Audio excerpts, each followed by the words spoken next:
y un gran amigo, así que para mí es un gusto de nuevo que nos acompañe.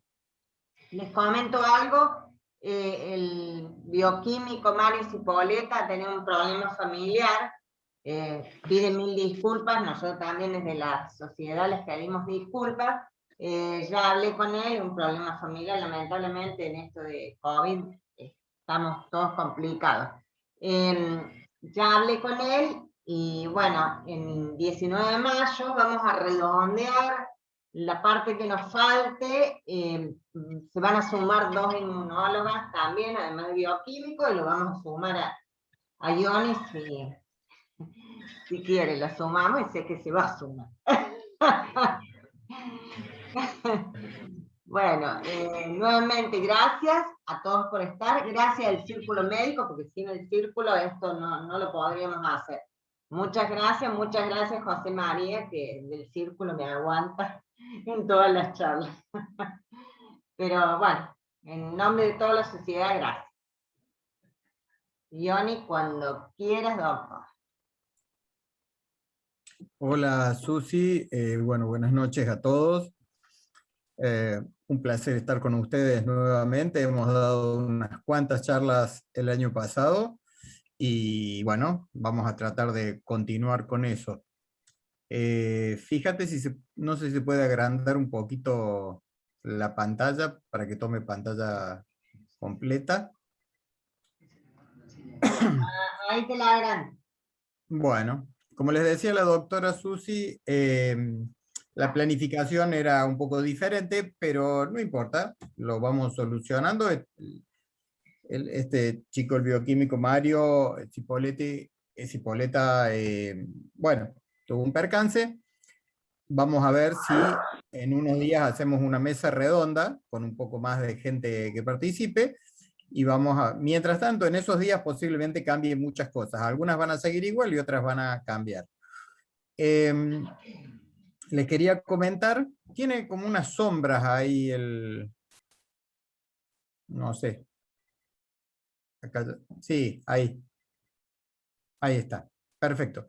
El año pasado, o fin del año 19, nos encontramos con la novedad que teníamos un bichito muy simpático dando vueltas y que rápidamente se difundió en todos los países.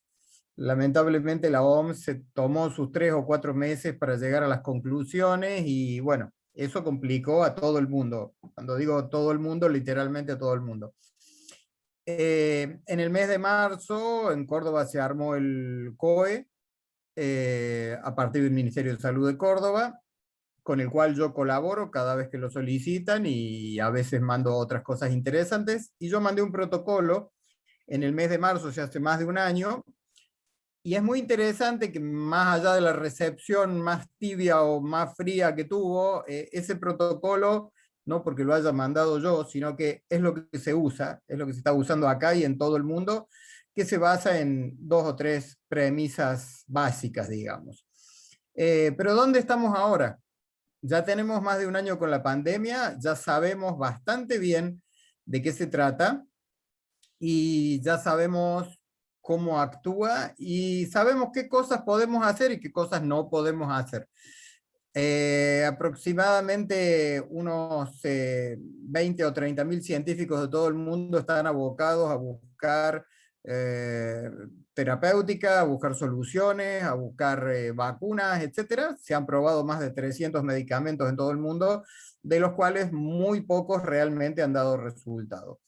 Vamos a hacer un raconto primero de cómo venimos hasta ahora y después vamos a pasar al tema central, que es el tema de las vacunas. Si me pueden dar la que viene, la diapo, perfecto. ¿Qué sabemos del COVID? Primero que nada, vino del exterior, eso ya lo sabemos. Sabemos que en este momento el gobierno nacional ha tomado la determinación de blindar el país, las fronteras terrestres, las fronteras marítimas, salvo algún aliscafo que sale a Uruguay, y de Ezeiza salen 5 aviones. Córdoba, que era una ciudad muy avanzada, se conectaba con todo el mundo, no tenemos esa posibilidad. Todo pasa por Ezeiza, todos los controles se hacen en Ezeiza. tanto de salida como de llegada. Para subir a un avión hay que hacerse PCR en las últimas 72 horas, tiene que dar negativo. Y para todos los que llegan, también tienen que hacer un PCR en el momento que llegan. Es una de las pruebas rápidas y bueno, si da negativo, bárbaro, si da positivo, aislamiento. En este momento, el 99% de los contagios son locales, ya con eso tenemos bastante. En el caso de que haya casos sospechosos, cefalea, fiebre, náuseas, vómitos, etcétera, hay que hacer hisopado y hay que ver qué tenemos. ¿Para qué sirve el hisopado? El hisopado es buscar restos del ARN del virus, es un virus ARN, y ese ARN ver si está presente o no. Sin embargo, tenemos muchas veces falsos positivos. Durante todo el año nos estuvieron bombardeando con que había que, cuando a uno le daban vuelto en el kiosco, tenía que lavar los billetes, cuando uno entraba a la casa había que echar la bandina en los zapatos, etcétera, etcétera. Porque descubrieron que había restos de ARN. El hecho de que haya restos de ARN no quiere decir que sea un virus activo y potencialmente patógeno. Ya se ha visto que no. La única forma de contagio real, que no cabe ninguna duda, es de persona a persona. La respiración de una persona sobre el aparato respiratorio de la otra persona.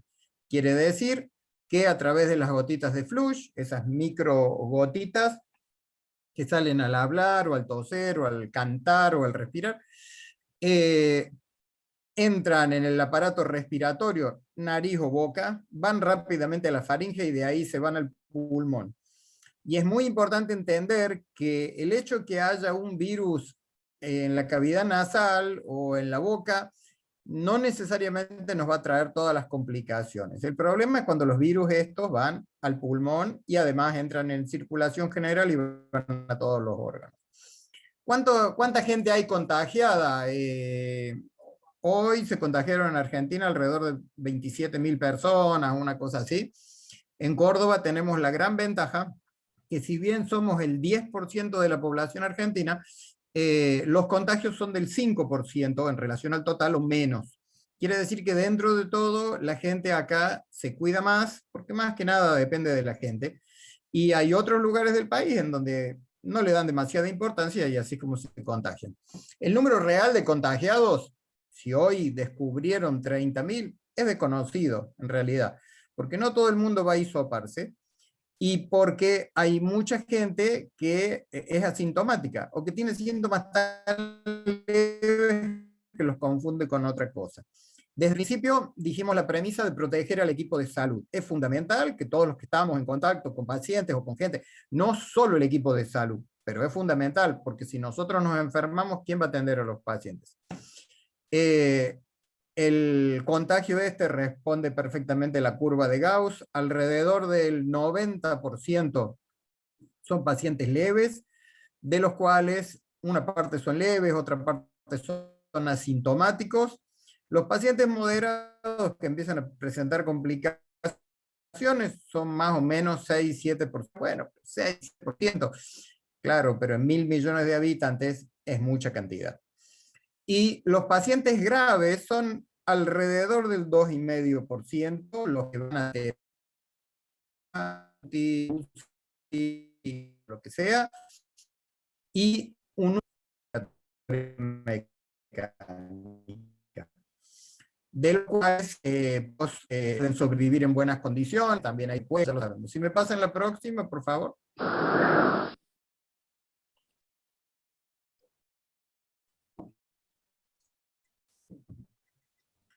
Hace un año se planteó, yo planteé, no fui el único por supuesto, que había un protocolo que no podíamos obviar, el VDH. ¿Qué es el VDH?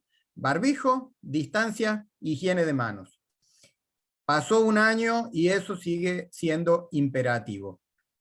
¿Qué quiere decir barbijo? Quiere decir que tengo que ponerme el barbijo cuando estoy en contacto con gente desconocida, fuera de mi núcleo familiar. ¿Qué quiere decir distancia? 1,5 metros, 2 metros, salvo mercado, en cuyo caso hay un vidrio que nos separa.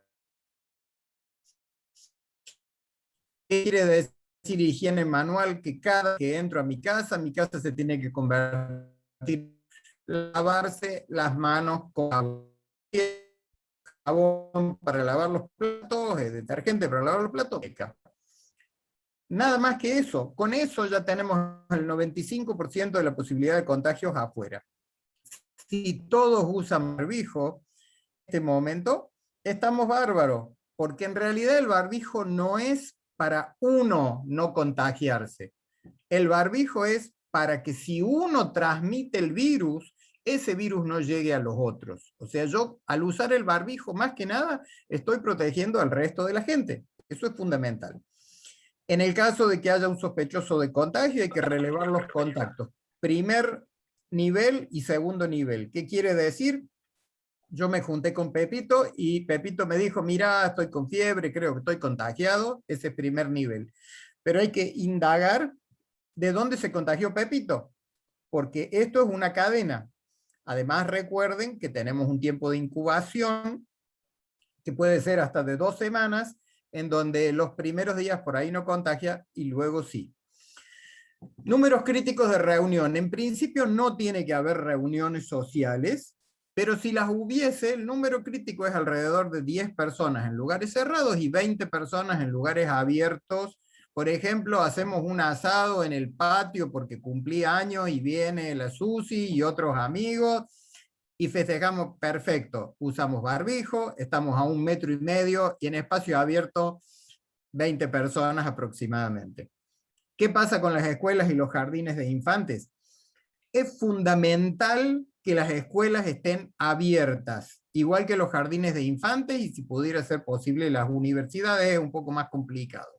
¿Cuál es la idea que las escuelas estén abiertas, más allá de la educación de los chicos, que es terriblemente importante?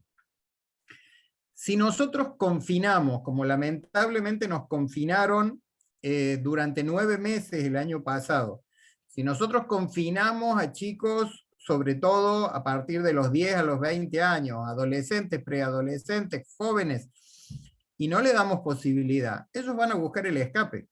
¿Cuál es la ventaja con la escuela? Para que el gobierno pueda manejar la situación, no importa si es nacional, provincial o lo que sea, tiene que tener información fehaciente y correcta. La única forma de tener información es que nosotros tengamos reglamentado cuándo se juntan y con quién. Entonces, si yo los pongo en burbujas, grupitos, en vez de un curso de 30, el curso se divide en 3 grupos de 10, si uno de esas burbujas se enferma, para empezar, puede contagiar a 9 y no a 29. Y segundo, inmediatamente yo sé que está contagiado y aíslo a todos y reviso a todos y le hago hisopado a todos. Y es la forma de controlar. Ahora, si eso no ocurre y los adolescentes de 15, 18 años deciden que de todas formas se van a juntar con sus amigos, no tenemos ningún control. Entonces es fundamental que podamos controlar y tener la información fehaciente y en tiempo real. Ahora se está usando la modalidad mixta, en donde una semana van al colegio, no en todos lados, una semana lo hacen virtualmente, pero recuerden que los Homo pithecanthropus erectus somos animales sociales y no podemos prescindir de la sociedad donde hemos vivido toda nuestra vida desde los últimos 70.000 años.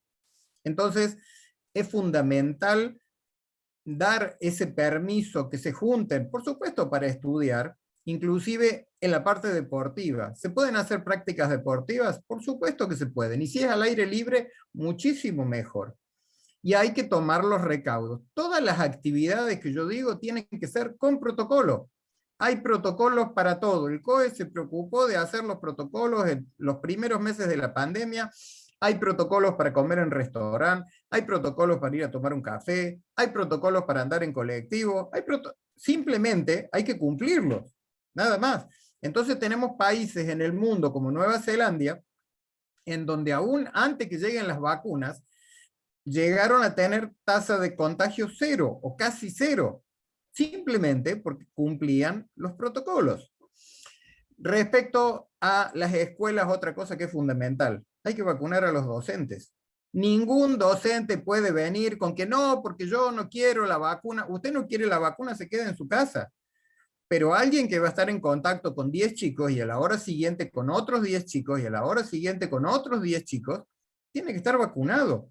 Son trabajadores esenciales. Por supuesto, primero todo el cuerpo médico y paramédico y ayudantes, pero los docentes también, porque van a estar en contacto con mucha gente. Ahora fíjense qué interesante, que cuando el contacto es muy corto y hay medidas de protección, por ejemplo, en los supermercados, yo no he escuchado, quizás lo haya, pero yo no he escuchado de nadie que se haya contagiado en los supermercados. Y es muy interesante, las cajeras son las que están más expuestas y hasta donde yo sé, prácticamente no hay cajeras expuestas. Y cuando se han contagiado ha sido fuera de su trabajo. Tiene que haber controles seriados y sopados, que en ese sentido Córdoba le está dando mucha manija y estoy muy contento.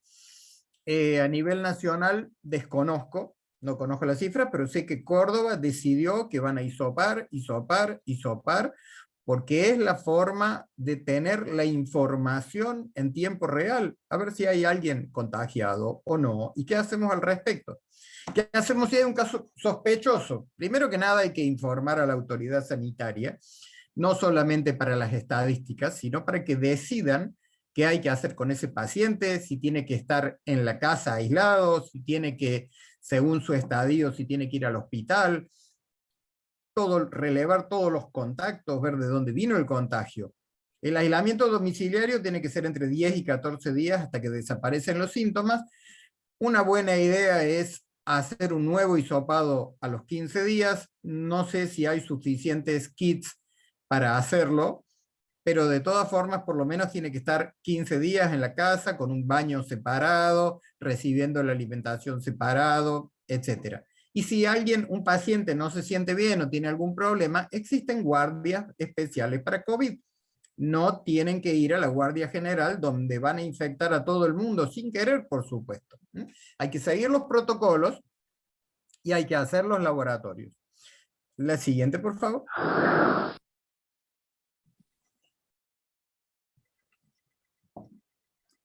Nuestros pacientes leves se le pueden agregar factores de morbilidad. Por ejemplo, pacientes que tienen ruptura del equilibrio inmunológico. ¿Qué quiere decir? Pacientes con cáncer, con tratamientos, con quimioterapia, inmunoterapia, radioterapia, pacientes que tienen alguna enfermedad autoinmune y están utilizando medicación que le deprime la inmunidad, inmunocomprometidos en general, pacientes con SIDA, hemofílicos, trasplantados, etc. Ahora bien, sacando todos estos pacientes, que son un pequeño porcentaje de la población, hay gran porcentaje de la población que tienen una serie de patologías que las vienen arrastrando de antes. Por ejemplo, los diabéticos. Algunos son diabéticos tipo 1 de nacimiento, hay otros que por su edad el páncreas se ha agotado y entran en una diabetes tipo 2 en mayor o menor medida. Pacientes fumadores, ahí depende absolutamente de ellos. El paciente fumador en este caso debería dejar de fumar porque es una guillotina sobre su cabeza. Pacientes con EPOC, que vienen con EPOC de hace mucho tiempo. Estamos diciendo que esto ataca especialmente la vía aérea inferior, o sea, los pulmones, y el EPOC tiene un problema pulmonar de larga data. Y tenemos algunos otros que muchos de nosotros tenemos algo de eso, pacientes hipertensos, pacientes que tienen coronariopatías, que tienen endoteliopatía. El endotelio en todo el organismo está afectado y eso puede favorecer el agravamiento del COVID. ¿Qué pasa con las edades? Bueno, en un principio se vio que los pacientes de mayor edad, más que nada porque suelen acumular patologías en su vida, eran más susceptibles a sufrir las complicaciones del COVID. Sin embargo, estamos viendo hoy que hay pacientes de 30 a 35 años que se contagian y se mueren, lo cual nos indica que la vida, hemos visto pacientes de 105 años salir caminando de la terapia también. El tema no es tanto la edad como la suma de patologías que se pueden dar. Es más peligroso el COVID para un paciente de 35 años que sea fumador, que sea diabético, que sea hipertenso, que en un paciente de 80 años que toda su vida se ha alimentado bien, ha hecho ejercicio físico, no es diabético, no es hipertenso, etc. Ahora hay otro punto importante, perdón, y son las embarazadas. En muchos de los países del mundo, los que van más avanzados que nosotros, que son bastantes, ya se ha visto que a las embarazadas hay que vacunarlas. Si tenemos alguna duda por la cuestión que las vacunas, la parte genética, lo que quieran, ok, la vacunamos en el segundo trimestre y en el tercer trimestre. Es fundamental vacunar a las embarazadas. Todos los que me conocen saben que soy de esa opinión. Hoy lamentablemente falleció una chica que estaba, no sé si estaba a término, no sé si alcanzó a tenerlo al bebé o no, y falleció una chica relativamente joven, 30 y pico de años, que tenía una serie de factores de riesgo y el COVID la afectó mucho más. Recuerden también que la embarazada genera cortisol y el cortisol le baja las defensas porque el feto de alguna forma es un sujeto extraño a su ADN. Entonces, hay que vacunar a las embarazadas, sobre todo a las que tienen factores de riesgo, pero nunca sabemos quién tiene factor de riesgo o no. La siguiente, por favor.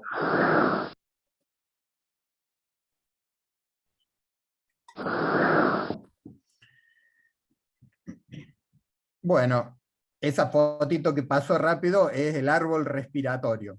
Pero está bien, vamos para adelante. Hay que cuidar el estado inmunológico de la población sana. Dentro de esa población sana, primero que nada el equipo de salud. Y yo les puse ahí médicos, obviamente, enfermeras, por supuesto, bioquímicos también, porque están en contacto con los pacientes, odontólogos también. Los odontólogos están en contacto con la boca del paciente abierta. Los veterinarios también. Hay animalitos, perros y gatos, que se pueden contagiar de COVID. Quizás a ellos no les afecta tanto, pero lo pueden transmitir. Los docentes también, y la población en general con una escala de comorbilidades. Los inmunocomprometidos, de nuevo, los que tienen problemas metabólicos, problemas del endotelio, los que son de una edad mayor. Al principio no sabíamos por qué, pero vimos que era por el tema de acumulación de patologías. Las embarazadas nuevamente, y disculpen que yo sea tan insistente, pero creo que es importante, y luego el resto de la población. ¿Desde qué edad? La mayoría de las vacunas han sido probadas a partir de los 16 o 18 años, según qué vacuna. En este momento Pfizer está trabajando en vacunas de 12 a 16 años y van a evaluar a ver si realmente vale la pena bajar más la edad. Y dentro de las opciones farmacológicas, tenemos dos opciones como en la mayoría de las enfermedades: inmunidad activa e inmunidad pasiva. ¿Qué es la inmunidad activa? Tengo el virus adelante mío, le doy un martillazo en la cabeza. Por ejemplo, con los antivirales. Y la inmunidad pasiva es cuando hay una sustancia, una inmunoglobulina producida por nosotros o traída desde afuera, que nos protege frente al virus. Anticuerpos y las vacunas. ¿Por qué las vacunas? Porque la idea de la vacuna es producir inmunoglobulinas. Les hago un comentarito al margen. El otro día me llegó un videíto muy simpático de dónde salen las vacunas en el año 1700, 1800, la época del doctor Jenner, en donde había epidemias de viruela. Y descubrieron que había una cepa que la tenían las vacas, que era bastante inocua. Y todas aquellas mujeres, porque en general eran mujeres, que se dedicaban a ordeñar las vacas, se la contagiaban y luego quedaban inmunes a la enfermedad, a la patología más grave. Lo hicieron los franceses. Jenner no le creían, se le inyectó él mismo, se le inyectó a su propio hijo, demostró su teoría. El rey de España, Carlos IV creo que era, mandó a que lo trajeron un grupo de niños que iban contagiando porque el viaje duraba como 2 meses para llegar a América, y a partir de ahí le iban pasando. Y cuando preguntaban qué traen, y traemos el remedio vacuno, porque venía de las vacas, y de ahí viene la palabra vacuna. Así que no estamos tan lejos. ¿Me dan la siguiente, por favor?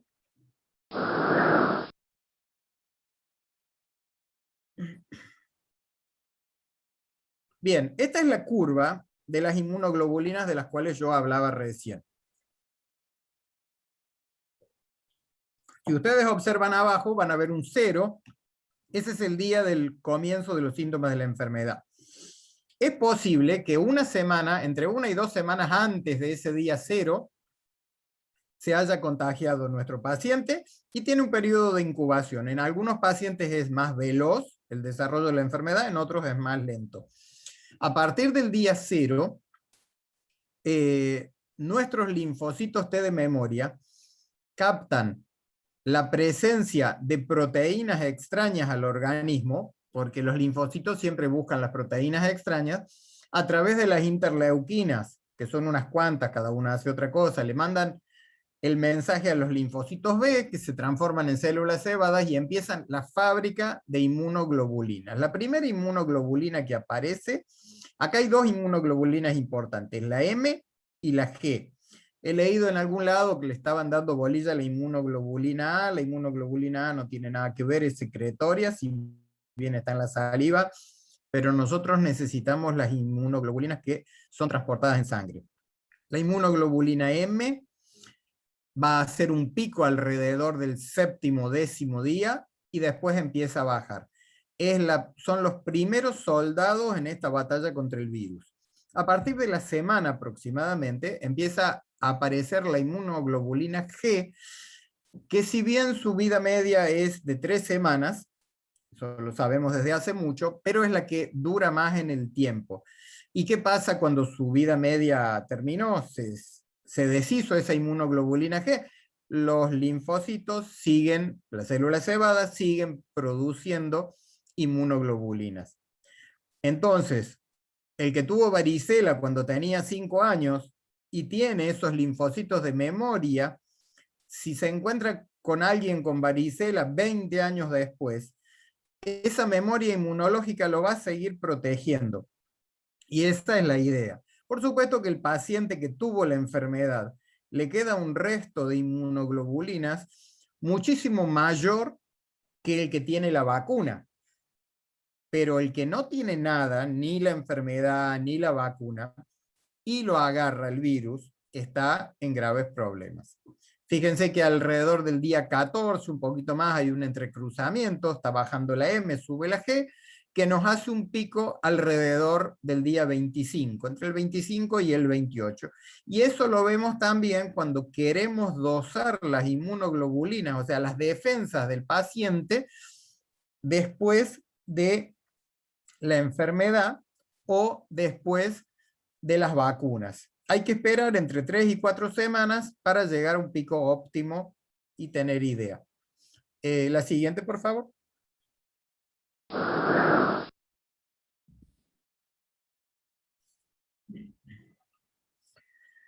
Opciones terapéuticas. Hoy me llegó un trabajito, leí un trabajito en Medscape que está muy bueno, en donde enumera las 4.347 opciones terapéuticas, cada uno que tiene una molécula dando vuelta, dijo, bueno, la voy a probar a ver si con esto podemos mejorar el tema del COVID. Hay una marquita ahí en la pantalla, una marquita negra, no sé si puede sacar. Desde el punto de vista farmacológico, nosotros estuve muchos años, 30 años de docente en distintos cargos y cosas, en distintas universidades.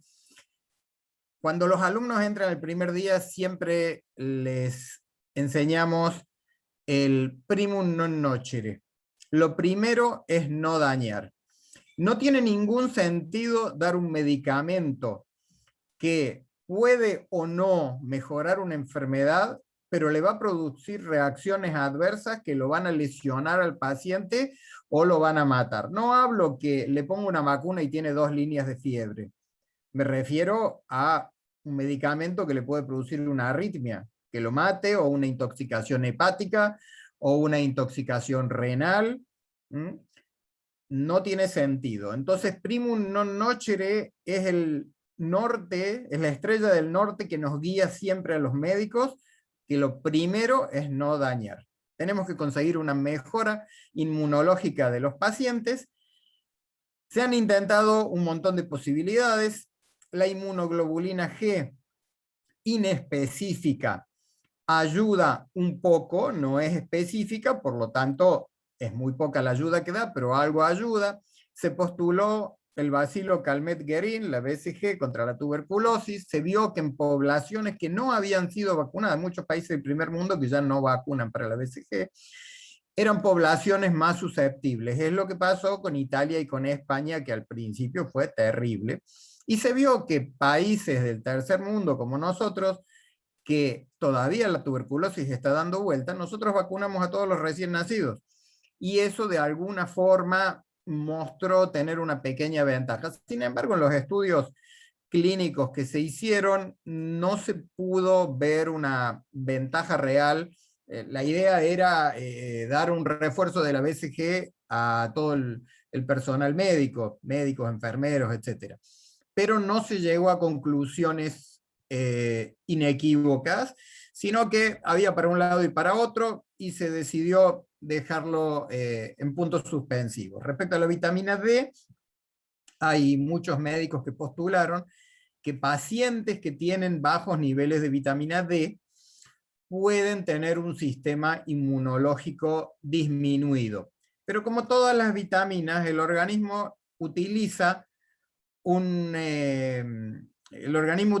cantidad determinada de las vitaminas y lo que sobra se elimina. Entonces tampoco nos sirve saturar a alguien con vitamina D, necesitamos que tenga las cantidades necesarias para su organismo, pero lo que está de más no se va a utilizar. Aparecieron antivirales. Los antivirales para pacientes moderados y graves, no tiene mucho sentido darle un antiviral a un paciente asintomático o un paciente muy leve, que se soluciona con bajarle la fiebre con ibuprofeno o con dipirona mejor, y no usarlo constantemente, sino cuando tenga fiebre. Dentro de los antivirales hubo toda una banda de antivirales que se usaron. El único antiviral que funciona sin lugar a dudas es el remdesivir. Inhibe la RNA polimerasa, se dan 100 miligramos cada 24 horas, tiene muy pocas reacciones adversas, cuesta $100 la dosis aproximadamente, esa es la principal reacción adversa, y no sé si se consigue en Argentina.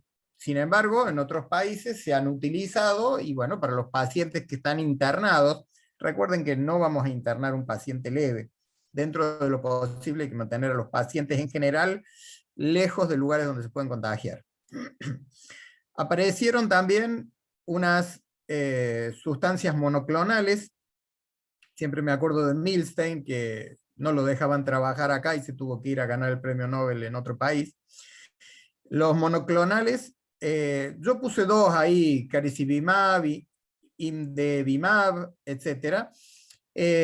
Han funcionado bastante bien, debe haber 10 o 15 monoclonales diferentes dando vueltas, no les iba a llenar la pantalla con nombres raros, que de todas formas no los vamos a usar, lo más probable. Se usan en pacientes moderados, lo usaron con el presidente Trump, en su momento cuando estuvo internado, usaron un cóctel de remdesivir con monoclonales, con no sé qué más, y a la semana salió caminando. No sé si estuvo tan complicado como se suponía, pero ayudó. Otros antivirales, favipiravir, oseltamivir, lopinavir combinado con ritonavir, no sirven. Definitivamente no sirven. Son tóxicos. El favipiravir es muy tóxico en embarazadas, el oseltamivir produce psicosis en los niños. Ninguno tiene realmente efectividad demostrada. El único antiviral que no al 100%, pero bastante ayuda, es el remdesivir. El resto, olvídenlo. La siguiente.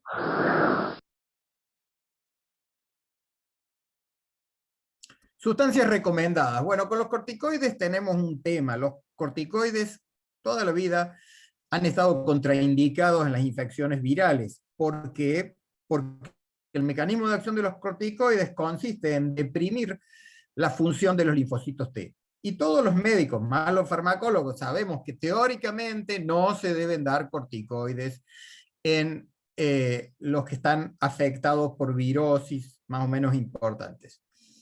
Sin embargo, en esta patología y ya lo decían los médicos del Mount Sinai en Estados Unidos, en Nueva York, tiene varias etapas. Algunos lo dividen en 4 etapas y otros lo dividen en 2 etapas. Lo más importante es que la primera etapa concreta de esta enfermedad es cuando el virus está presente. El virus produce una reacción inflamatoria, produce daño, pero hay una segunda etapa en donde el virus puede haber desaparecido. Ustedes pueden hacerle el PCR a un paciente que tiene 3 semanas de enfermedad. El virus desapareció y la enfermedad sigue y se agrava. ¿Por qué ocurre eso? Porque está la llamada tormenta de citoquinas. Es una hipersecreción de sustancias que salen de los linfocitos T4 helper y salen de los linfocitos B, y ahí tenemos las interleuquinas, la 1, la 6, los ECAM, los IGAM, los ELAM, un montón de sustancias, casi todas proinflamatorias. Y a diferencia de muchas otras inflamaciones que están mediadas por prostaglandinas, acá prácticamente no hay inflamación mediada por prostaglandinas, es mínima la cantidad de prostaglandinas, son todas estas otras sustancias proinflamatorias. Por eso el paracetamol, el ibuprofeno, etcétera, la novalgina, la dipirona, sirve para bajar la fiebre de los pacientes, pero no para disminuir la inflamación y menos a nivel pulmonar. Si las aplicamos directamente pueden ser tóxicas sobre los alvéolos, si las damos por vía oral es poco lo que llega, y no tienen efecto porque ahí el problema no son las prostaglandinas. Acá son estas otras citoquinas inmunoestimulantes. Y se ha visto que los corticoides, sobre todo los corticoides potentes, como la betametasona y como la deltametasona, aplicadas correctamente en una terapia intensiva, salvan la vida de muchos pacientes. Las terapias tienen ya los protocolos, son internacionales y saben muy bien lo que tienen que hacer, pero eso nos da una pauta de cómo funciona. Si después de 1 o 2 semanas el virus desaparece y empieza a haber una especie de autoinmunidad con esa tormenta de citoquinas, nosotros tenemos que frenar esa autoinmunidad. Se da vuelta la tortilla y tenemos que enfocar la enfermedad de una forma diferente. Y les quería comentar, apareció una sustancia que se conoce desde hace 10 años por lo menos, se ha utilizado intentando como anticancerosa, que es la ExoCD24. La ExoCD24 se hizo una prueba. Por supuesto que ustedes saben, todo hay que hacerlo primero in vitro, muchas sustancias nos dan bien in vitro, después hay que pasarlo a fase con 5 especies animales, algunas dan bien, otras no, y recién después vamos a las 4 fases humanas. Pero primero tiene que pasar todo lo otro. El ExoCD4 llegó a la fase 1, que es la fase de ver si la sustancia es tóxica o no, etc. No se puede pasar a fase 2 y 3 si no hemos hecho la 1. Esa sustancia ExoCD24 se probó en el Hospital Ígilo de Tel Aviv con 30 pacientes. Se le aplicó por vía respiratoria a los 30 pacientes durante 1 minuto o 2 minutos, una vez al día. Eran pacientes que estaban muy graves y no tenían prácticamente salida. A los 4 días, 27 de los 30 pacientes ya estaban en la casa, como lo escuchan. No es que mejoraron un poco, estaban en la casa, les dieron de alta. Y los otros 3 pacientes, el otro 10%, demoraron 2 días más. Sigue, estamos hablando de fase 1, probaron para ver si había toxicidad y los resultados fueron asombrosos. ¿Qué va a pasar? ¿Qué reacciones adversas vamos a ver más adelante? ¿Cómo se puede instaurar? No lo sabemos, pero es una luz de esperanza muy importante. Estoy hablando de pacientes que ya están infectados, porque hasta ahora hablamos de tratar de prevenir la infección. Estos pacientes están infectados, están internados y tienen pocas posibilidades de supervivencia. Sustancias no recomendadas, sustancias que se han usado mucho y que se ha visto que son terriblemente tóxicas, a pesar de que algunos astronautas todavía las siguen usando. Tolizumab y baricitinib son inmunodepresores. Se pensó que si nosotros hacíamos una inmunodepresión, etcétera, sobre la proteína JAK, no sirven, no sirvieron, son terriblemente tóxicos y los pacientes se mueren por la droga y no por la enfermedad. Hidroxicloroquina, apareció un científico francés con bombos y platillos, haciendo una propaganda. Yo mientras más propaganda hacen, menos les creo, ¿no? Que lo publiquen en revistas serias, el control de pares, etcétera, podemos hablar. Bueno, la hidroxicloroquina es muy interesante porque muchos médicos y sobre todo bioquímicos en todo el mundo se pusieron a probar un montón de sustancias que son más que nada antiparasitarios.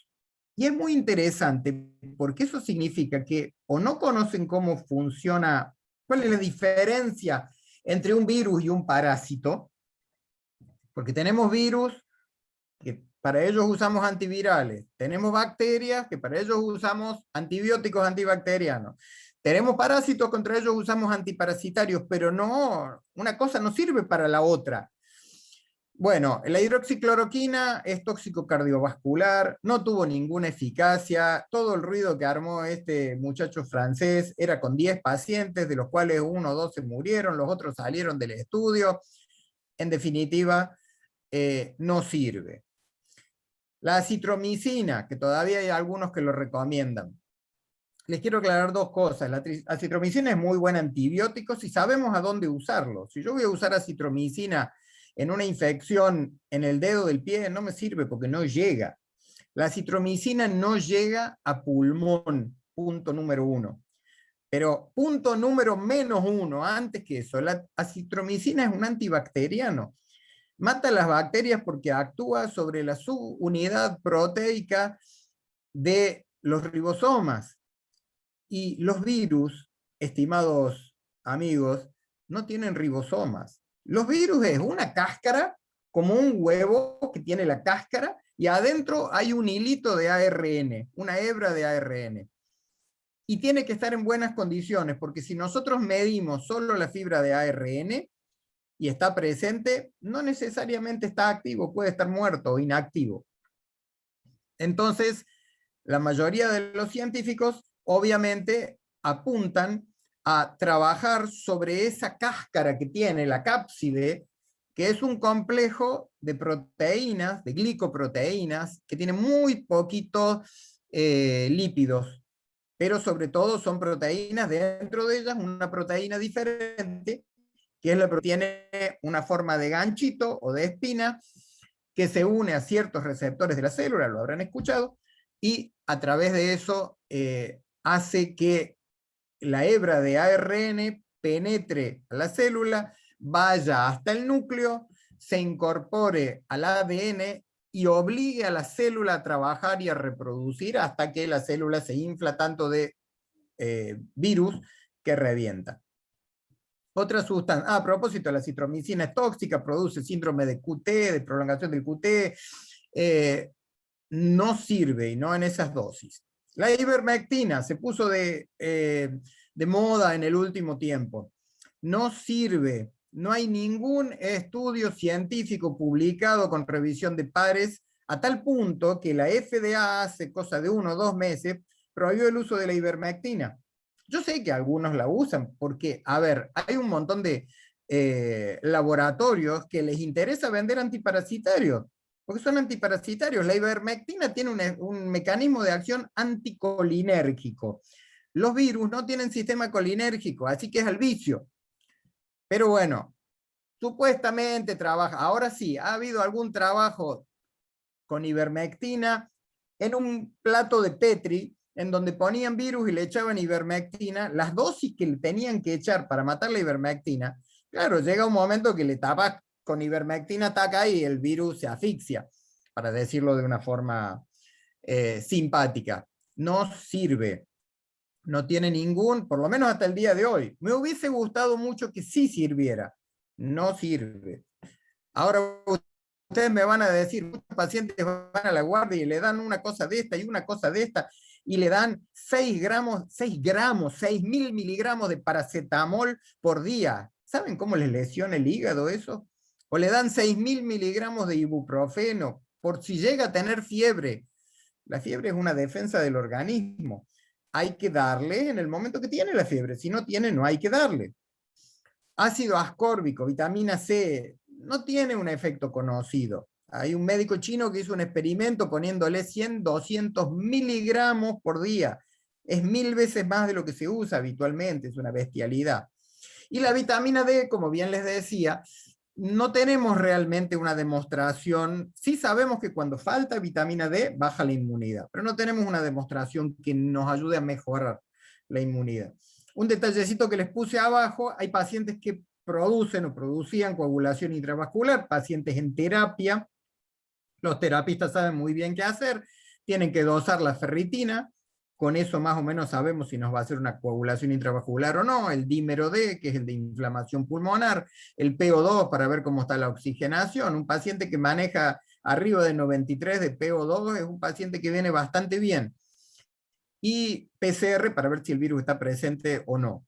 Y en caso de que haya problemas sanguíneos, se suele usar más enoxiparina, al principio heparina directamente y después enoxiparina.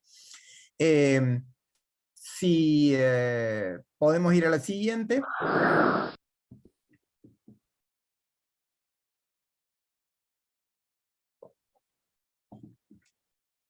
Algunos amigos se ríen porque siempre me gusta poner dibujos y fotos y cosas similares. Resulta que este virus es un tigre feroz que nos quiere morder, nos quiere masticar la patita. Es así. Era así desde el principio. Cuando algún despistado dijo que era una gripecita nomás, tanto en el país como afuera, o sea, despistados hay en todas partes, no era exactamente así. Fíjense en la India, que por alguna razón desconocida venían bastante bien, y en este momento hay 350.000 contagiados por día. 350.000. Y hay 3, 4, 5.000 muertos por día, que no tienen a dónde quemar a la gente. Es un desastre. Y nosotros vamos a tratar de transformarlo en un gatito. La siguiente, por favor.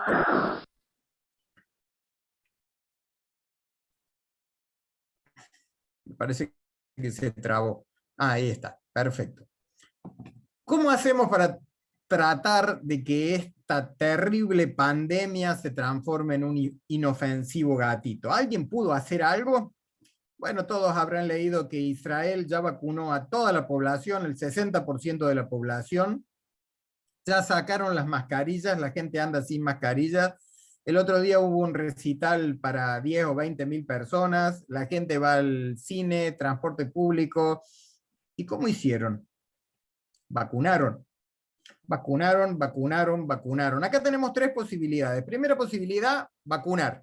Segunda posibilidad, vacunar. Y tercera posibilidad, vacunar. No hay otra. Si queremos salir, hay que vacunar. Mucha gente me dijo, bueno, pero hay muchas vacunas, no sabemos. Miren, acá tienen una lista de un montón de vacunas que están, digamos, que están postuladas, que ya están en la calle. Ninguna de ellas está completamente aprobada, ya les voy a explicar. Estas vacunas no necesariamente están en el orden de prioridad que nosotros vemos cómo actúan. Moderna, Pfizer, Johnson & Johnson, AstraZeneca, esa la tenemos. Novavax, CureVac, que es de Glaxo, no la he visto todavía, la Gamaleya, que es la rusa, hubo todo un tema con la rusa. Todos los medicamentos para ser aprobados tienen que pasar la fase 1, la fase 2, la fase 3. ¿Qué hicieron los rusos? Por un tema económico o de mercado. Los rusos directamente, cuando hicieron la fase 2 y vieron que más o menos andaba, inmediatamente la metieron en el mercado. No está bien. Por suerte, la vacuna es buena, porque todas estas vacunas son buenas, no me malinterpreten. Algunas son un poco más efectivas que las otras. Ahora, hace unos días un paciente me dice, ¿y qué hago? ¿Me pongo la china o no me pongo nada? Obviamente que te pones la vacuna china. ¿Por qué? Porque vas a tener anticuerpos. No tendrás el 70% de anticuerpos, pero vas a tener anticuerpos. Lo más importante de las vacunas, lo más importante es, yo a propósito ya tengo las 2 dosis de AstraZeneca, ni siquiera me anoté, estoy en en la lista de los médicos, odontólogos, todos nos llevan de una oreja a vacunar. Y me parece excelente. Y la mayoría de las reacciones adversas no pasa nada. Con la AstraZeneca dijeron, bueno, pero la AstraZeneca hubo casos de muerte por trombosis en Europa. Se aplicaron 18 millones de dosis. Hubo 6 muertos. Es cierto, para el que le tocó es el 100%, es indiscutible. Pero los otros 17.999.994 se hubieran agarrado el COVID mucho más fuerte. Pero la vacuna entonces me ayuda a no pescarme la enfermedad. No necesariamente. Por ahí nos contagiamos igual. Pero no es lo mismo estar contagiado con los anticuerpos que nos generó la vacuna que contagiarse sin nada. Con los anticuerpos, lo más probable es que nunca tengan un estatus grave. Y hasta ahora lo que he visto que la gran mayoría, no sé si alguno por ahí se me escapa, no hay muertos por COVID de aquellos que se han vacunado. Ahora, los que no se han vacunado, puede pasar cualquier cosa. La pueden pasar bien, como que no. Volviendo a la gamaleya, a la rusa, afortunadamente la vacuna es buena. No importa los números que digan, si es el 90, el 95 o el 100, imagínense quién lo dice, el que la fabrica. Obviamente que los números van a ser buenos. Todas estas vacunas, con la primera dosis, levantan la inmunidad aproximadamente entre un 60 y un 70%, algunas más y otras menos. ¿Qué quiere decir que levantan la inmunidad? Quiere decir que si yo vacuno 100 personas y al lado tengo un grupo testigo de 100 personas no vacunadas y salen a la calle a trabajar, a estudiar y están expuestos al virus, de las vacunadas, el 70% no se va a contagiar. El 70% no se va a contagiar. Eso quiere decir el 70%. Las otras se van a contagiar en mayor o menor medida. Ahora, la primera dosis es fundamental para estimular el sistema inmunológico. A partir de ahí, la segunda dosis, que tiene que ser dada por lo menos a las 4 semanas, por ahí 8 semanas o 12 semanas, es un recordatorio para el sistema inmunológico que miren, tenemos un enemigo que tiene tales características, que tiene tal proteína, porque acá lo que se busca con las vacunas es inmunoglobulinas contra una proteína específica, y la proteína más específica de este virus es justamente la proteína spike o espinita. Entonces, si nosotros conseguimos generar que el organismo nuestro, cuando detecte que está esa proteína del corona, que es específica del corona, nuestro organismo produzca las inmunoglobulinas, va a ser fantástico, vamos a estar cubiertos. Eso no quiere decir que me vacuné y ahora tengo que correr a una fiesta clandestina. No pasa por ahí el asunto. Me tengo que seguir cuidando igual, porque también puedo no enfermarme, pero puedo transmitir a otros. Hay que tenerlo en cuenta. Y bueno, y acá tienen características. Lo más interesante del cuadro por ejemplo, la mayoría son 2 dosis, salvo la Johnson & Johnson. El almacenamiento tiene que ser, por el tipo de tecnología que se usa, tiene que ser con mucho frío, pero justamente la AstraZeneca no, igual que la de GlaxoSmithKline, aunque acá no han llegado. Y el hecho de que estas vacunas no haya que congelarlas, nos da la ventaja de que podemos llegar a La Quiaca y podemos llegar a Ushuaia y no tenemos que tener una heladera a mano todo el tiempo, por supuesto con los cuidados necesarios, pero es muy difícil tener una vacuna a 80 grados bajo cero. Y son todas eficaces, todas eficaces. La mayoría, en Estados Unidos no hay tantas aprobadas, hay 4 o quizás 5 aprobadas, que son Pfizer, Moderna, Johnson & Johnson y AstraZeneca, no sé si hay alguna otra, y en la Unión Europea la mayoría son así. ¿Cuál es el problema con AstraZeneca? Inglaterra se separó de la Unión Europea y ahí hay problemas económicos y hay peleas entre ellos. La AstraZeneca es una vacuna buenísima, pero los ingleses, que son los dueños de la patente, dijeron, bueno, primero vamos a cubrir a nuestra gente. Entonces, primero vamos a cubrir, y después les vamos a dar a los otros. Entonces ahí se pelearon entre ellos y están buscando. La verdad que Europa está como nosotros, que por querer guitarrear nos quedamos sin el pan y sin la torta. Ahora andamos desesperados a los manotazos, viendo si podemos traer 10 vacunas de China, 20 vacunas de Rusia, qué sé yo. La siguiente, por favor. Acá tienen un cuadro comparativo de las más utilizadas.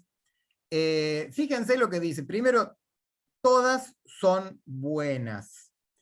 La fase 3 se puede dividir en dos, hay que testear por lo menos 20, 30 mil pacientes. ¿Qué pasó con la vacuna rusa? Que ni los mismos rusos se la querían poner.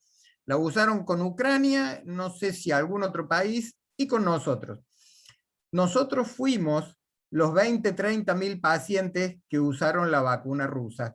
Y nosotros fuimos los que aportamos los buenos resultados de la vacuna rusa para que el Instituto Gamalaya pueda ir más rápido, porque el problema muchas veces es conseguir los voluntarios sanos, igual que si en Argentina desarrolláramos una nueva vacuna. Tenemos que conseguir voluntarios sanos. ¿Qué pasa con la AstraZeneca que se hace en provincia de Buenos Aires? Se hace muy bien, es una empresa privada que invirtió muchísimo dinero, que levantaron una fábrica de la nada y están laburando a full, pero hay un problemita técnico. Esa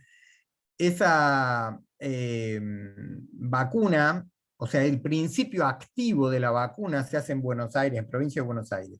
Y de ahí se manda a México. Ahora explíquenme por qué hay que mandarla a México, que en México la pongan dentro de la cajita, dentro de la botellita y le pongan el papelito con las reacciones adversas. No me queda claro todavía.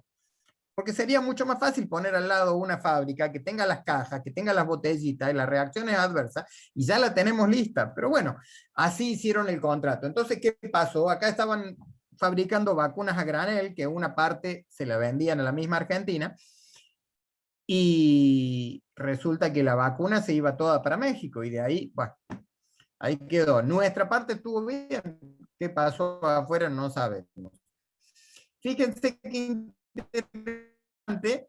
Bueno, dice los mecanismos de acción. Hay una cosa, yo como farmacólogo siempre me baso mucho en los mecanismos de acción.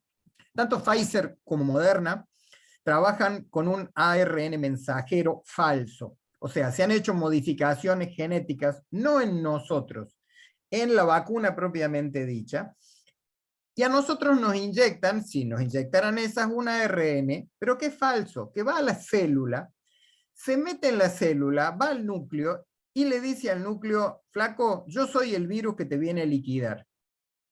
Y entonces nuestras células empiezan a producir inmunoglobulinas. Es falso, en realidad da una orden falsa, pero prácticamente no tienen reacciones adversas. Las que le siguen, la AstraZeneca y la Johnson, tienen vectores virales, tienen un pedacito de virus, que en general agarran un virus inocuo, como un virus de una gripe estacional, común y corriente, le cambian, tiene como patitas, entonces le sacan una o dos patitas y le ponen la patita de la proteína Spike, pero ese virus en sí es muy suave, no hace prácticamente nada.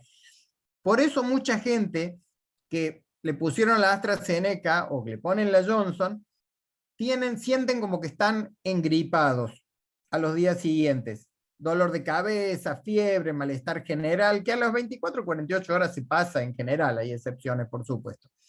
Entonces acá estamos utilizando, poniendo esa proteína dentro de otro tipo de virus y le mandamos el virus ese con una proteína falsa. Entonces todo nuestro sistema inmunológico se pone a fabricar anticuerpos contra esa proteína, siendo que es un virus relativamente muy tranqui. En el caso de la AstraZeneca se probó en Holanda con monos, que le dije 5 grupos animales. Los monos son muy parecidos a los humanos en algunos sentidos y anda muy bien. Y luego tenemos la vacuna rusa, que tiene la vacuna rusa es muy particular porque son 2 cepas diferentes. No es lo mismo la primera dosis que la segunda, una es para estimular, la otra es para recrear. Entonces, por eso, cuando traen vacuna rusa, dicen, no, ahora hemos traído primera dosis. aquellos que ya tienen la primera y tienen que recibir la segunda, van a tener que esperar que traigan la segunda dosis. Y después está la vacuna china, la Sinovac, que es la que llega a Argentina, que tiene el viejo sistema que se ha usado con la polio, que se ha usado con la viruela, que se ha usado con el sarampión, que es fabricar el virus y luego pegarle un golpe de calor de 100 grados o ponerle alguna sustancia ácida y dejar los virus muertos, inyectar virus muertos que tienen las proteínas, pero como están muertos son inactivos, no le van a hacer nada al paciente. Sin embargo, no, son las que hemos usado toda la vida, ese tipo de vacuna. Sin embargo, no son tan efectivas como esta nueva tecnología. Básicamente, con todas estas vacunas, nosotros vamos a tratar de estimular la autoinmunidad en los pacientes que nos interesan levantarles la inmunidad. Ahora bien, hay pacientes que no le podés levantar la inmunidad, pacientes que tienen SIDA, pacientes que están con quimioterapia, entonces no cualquier vacuna es para cualquiera. Básicamente inoculamos antígenos, que son, en este caso son virus muertos, en otro caso como la vacuna Sabin eran virus atenuados, proteínas recombinantes de la cápside, la proteína Spike, o lo que se llaman VLP, que son virus-like particle, que son partículas parecidas a los virus o partes de ARN, y siempre hay que tener en cuenta la posibilidad de reacciones adversas graves. Existen, son una de cada 5 millones, pero existen y hay que tenerlos en cuenta, sobre todo lo que tiene que ver en los niños, puede ser el Kawasaki, que algunos niños con COVID les agarró, que es un problema vascular bastante grave. Otros problemas vasculares o de coagulación, como lo hablamos recién, inclusive miocarditis. Ahora, el tema de la miocarditis es muy particular porque se vio en pacientes jóvenes, no necesariamente se sabe que la miocarditis es producida por la vacuna, la cantidad de miocarditis es muy pequeña, en fin, está muy en duda ese tema. Pero nosotros como médicos tenemos que tener en cuenta y cuidar a nuestros pacientes. En los pacientes que ya han tenido la enfermedad, se recomienda, que no han sido vacunados, sino que de una tuvieron la enfermedad, se recomienda poner una dosis, una monodosis de la vacuna, con lo cual volvemos a despertar un poco el sistema inmunológico. Las vacunas no hemos tenido tiempo para saber cuánto tiempo van a durar en el organismo el efecto de la vacuna, porque recién llevamos alrededor de 6 meses vacunando, que en noviembre, diciembre empezó y bueno, estamos entrando en mayo. Sin embargo, Pfizer ya han investigado, porque ellos antes hicieron fase 2 y fase 1, etcétera, y han visto que la persistencia de la inmunidad por la vacuna se prorroga por lo menos 1 año. Yo, dentro de mi humilde conocimiento, calculo que va a ser un poco más. Calculo que va a ser 2 años o 3 años, siempre que la cepa más o menos se mantenga. Pásame la siguiente.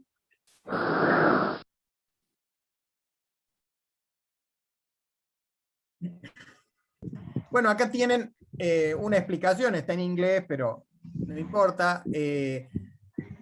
Un grupo que inyecta un ARN falso, como la Pfizer y la Moderna, que ya lo expliqué, en donde ese ARN entra a la célula y le da instrucciones al ADN de la célula para fabricar los anticuerpos. Pásame la siguiente. Generalmente ese ARN va con una cobertura lipídica que lo protege. Y ustedes también dirán, ¿y por qué no hay vacunas orales? Ahora salió que Pfizer va a sacar una vacuna oral.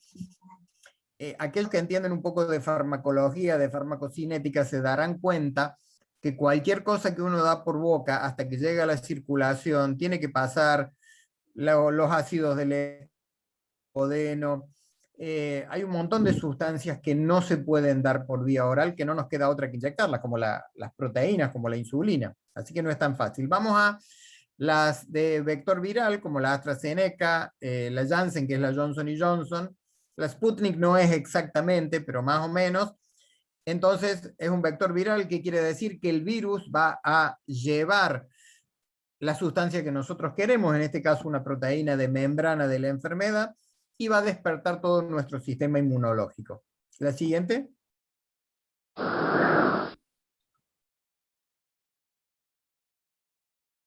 La mayoría son adenovirus, que son virus muy tranquilos. No, esa es la anterior. Vamos para la siguiente.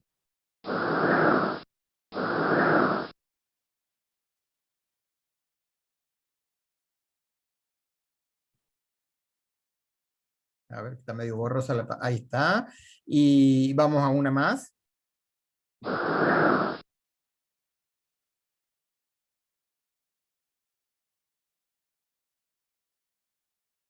Bueno, y estas son vacunas en donde se utilizan virus muertos.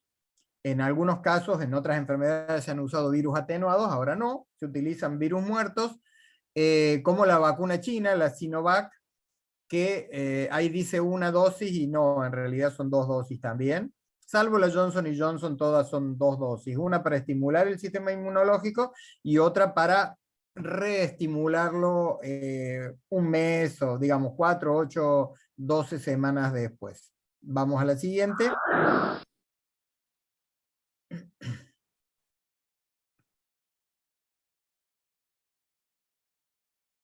Bueno, estas son las vacunas que tenemos en Argentina, las que supimos conseguir, como dice el himno, Sputnik, AstraZeneca y Sinopharm. Si, en mi humilde opinión, si las tengo que poner primera, segunda, tercera, la AstraZeneca es excelente. Yo, afortunadamente a mí me tocó esa, pero bueno, esto es un poco una lotería. La Sputnik B no es nada mala, todo lo contrario, aunque ha habido, como les decía, con el tema de la inscripción de la vacuna y terminar los estudios, etcétera, había dudas, no había ninguna publicación. Los rusos son así, ellos hacen todo su trabajo y te muestran el resultado final. Y la Sinopharm es la vacuna china, que es menos efectiva, pero sigue siendo una vacuna y sigue siendo efectiva. Y como les decía, fíjense ahí donde dice conservación, la Sputnik menos de 18 grados, la Sinopharm y la Covishield o la de AstraZeneca, que las que usamos nosotros no es la que se hace en Buenos Aires, la fabrican justamente en la India y la traen para acá. Pero es muy buena porque es la misma tecnología que se ha hecho en todo el mundo. ¿Qué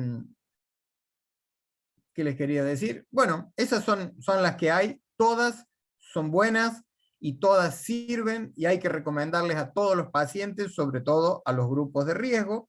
Por ahí aquellos que tienen problemas inmunológicos un poco más complicados, hay que ver, por ahí conviene más la vacuna Sinopharm, que tiene virus muertos y no tanto las otras que estimulan el ADN. Pero bueno, hasta acá venía todo más o menos bien y encontramos la solución del problema y vamos para adelante. Y dame la próxima, Susi.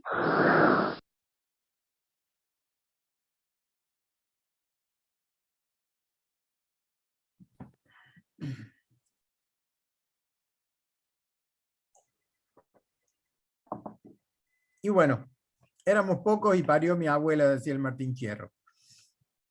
Resulta que empezaron a aparecer variaciones, variantes. ¿Qué quiere decir? A ver, el género humano lleva 70.000 años sobre la superficie de la Tierra. Desde que apareció el primer Neandertal o Pithecanthropus erectus, hasta ahora hemos sufrido una serie de modificaciones que, de acuerdo a cómo vivimos y a lo que necesitamos y tratando de mejorar un poco la raza humana. Entonces, hemos perdido un poco el vello corporal y el pelo de la cabeza, y no somos tan musculosos ni tan resistentes al frío, etcétera, pero somos más flacos, más altos, tenemos pancita, acumulamos reserva alimenticia, para no decir grasa, etcétera. Todos los animales han ido evolucionando en el transcurso del tiempo y no hay ninguna razón para que los virus no lo hagan. La evolución es de generación en generación, pero una generación de un virus a otro demora unos minutos y se fabrica un virus nuevo y a los pocos minutos otro virus nuevo. Entonces, los 70.000 años que nosotros pasamos para los virus pueden ser 15 días. y aparecieron variantes. ¿Cuál es el problema de estas variantes o de estos virus pseudo nuevos? Nuestro miedo es que las vacunas no les hagan efecto. ¿Qué hacemos con estas mutaciones? Miren, ahí tienen las 3 de arriba en rojo, son de Inglaterra. Fueron las primeras que se detectaron. Hoy, por suerte, en todo el mundo hay laboratorios que te detectan de qué mutación, de qué variante es. Luego apareció otra, luego Sudáfrica, porque las de Inglaterra más o menos respondían muy bien a todas las vacunas. La sudafricana es bastante más rebelde, sin embargo, se ha podido controlar que no se contagie tanto. Las cepas brasileras, apareció la de San Pablo y después vino la de Manaos. Y la de Manaos, agarrate Catalina. Sin embargo, en Brasil está a todo lo que da y en provincia de Buenos Aires también. Apareció una cepa en California que no produjo mucho problema y después apareció otra nueva en Inglaterra, 2 nuevas. La de Filipinas no tengo información. Apareció otra en Nueva York, que al principio parecía ser bastante peligrosa, pero contra todas ellas hemos podido de alguna forma con las vacunas, existe la posibilidad de modificar vacunas. Lo mismo pasa con los virus, perdón, con los virus del resfrío común, que la gente se vacuna contra la gripe y el año siguiente se tiene que volver a vacunar porque ha habido mutaciones. Todo venía más o menos controlado hasta que apareció la de la India. Y ahí sí que agarrate Catalina. Como ya les dije, 350.000 contagiados por día, es muy virulenta. Aparentemente, con una información que escuché hoy, hay varias vacunas, entre ellas la AstraZeneca y la Pfizer, que serían exitosas frente a esta vacuna de la India.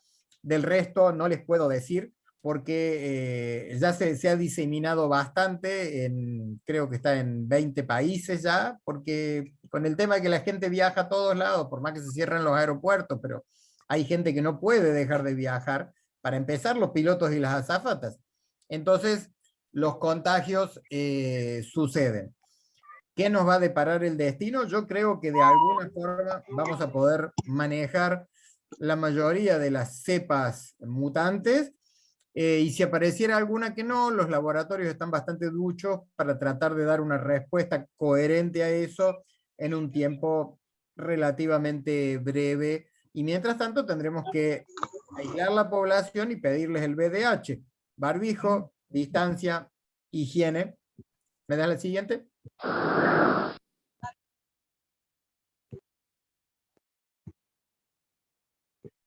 Ahora les toca a ustedes. Vamos a la otra. No sé si habré resuelto. Hola. Hola, ¿qué tal? Buenas noches. ¿Con quién tengo el gusto? Con Adriana Mejidín. Hola, Adriana. Sí, ¿qué tal? Buenas noches. Quisiera hacer una pregunta. Yo ya la mandé recién en el chat, pero quería preguntar. Tengo 2 compañeras que se dieron justamente la Sputnik. Estas ya tienen las 2 dosis. ¿Ya tienen, perdón, de ellas, ¿sí? ¿ya tienen qué? ¿Ambas ya dosis? tienen las dos dosis de Sputnik. Bien, poneme la última, Susi. Sí, decime. Bueno, ellos ya tienen las dos dosis, pero en mi lugar de trabajo se hicieron un estudio, están haciendo un estudio todos los que quieren hacérselo. Bueno, el nivel de anticuerpos en una de ellas fue 0. No produjo anticuerpos, o sea, no respondió a la vacunación. Supongo que también será como en el caso de la hepatitis B. Y la otra tiene solamente 1,5% de anticuerpos. El tema es, en ese caso, que actúan como no respondedores, ¿se tendrían que aplicar doble dosis, como en algunos casos, o va a ser una revacunación? Es una pregunta muy interesante. La respuesta más concreta que te puedo dar en este momento es no sé. Básicamente, yo creo que es un tema que hay que investigarlo. Ha habido casos así, hay muchos casos así en el mundo. No sabemos qué depende, no sabemos si depende de la vacuna en sí. Primero hay que ver que el laboratorio, digamos, funcione bien, que los reactivos del laboratorio sean correctos. Susi, dame dos más, que después, la última que está en la foto. Primero que nada, y en caso de que realmente sean no respondedoras, una de las posibilidades que se barajó es darles otra vacuna. Para adelante, no para atrás, para adelante, hasta la última. Perdóname, te decía, una de las posibilidades que se barajó es darles otra vacuna diferente. Por ejemplo, si han usado la Sputnik, usar la vacuna china, que tiene una metodología totalmente diferente. Pero no sabría responderte porque hay que ver cada caso, digamos, en sí mismo. No sé. Perdón. Pero ¿cuál de las dos vacunas chinas? No la primera, sino la Sinovac. En este caso. La única que hay en Argentina que es la vacuna a virus muertos. Porque acá el tema es el siguiente. Vos necesitas que los linfocitos T4 reconozcan proteínas extrañas. Ahora, la vacuna rusa tiene un mecanismo de acción que es muy parecido a la AstraZeneca, tiene un mecanismo de acción que nosotros le damos un virus, un adenovirus muy suave, y le ponemos a ese adenovirus, le enganchamos la proteína de superficie del COVID. Ahora, por alguna razón puede ser que no la reconozca y no genere los anticuerpos. Si vos le das a esa paciente vos le colocás una inyección que tenga virus muertos, pero el virus propiamente dicho, es posible que ahí sí reaccione, porque acá no hay el tema de cambiar una proteína, de tratar de hacer un engaño. Directamente le doy un virus muerto, está muerto, por lo tanto no le va a afectar, pero le estoy dando un virus real en donde su proteína de cápside es real. Yo creo que por ahí en una de esas puede funcionar. El problema fundamental que tenemos en la Argentina es que acá tendrían que estar vacunando 100.000 personas por día o 200.000 personas por día y se están vacunando 5.000 personas por día o por ahí 10.000 personas por día. Entonces, lo primero que necesitamos, afortunadamente ahora, después de no sé cuántos meses, el gobierno nacional dijo, bueno, el que quiere, la provincia que quiere puede comprar vacunas afuera. Recuerden que al principio de la pandemia no se podían comprar ni respiradores. Mendoza compró respiradores y los incautaron en la aduana. Entonces, es muy interesante, pero están privando. Bueno, ahora se puede tratar de gestionar y pedir vacunas. Yo sé que hay gestiones con Pfizer, hay varias.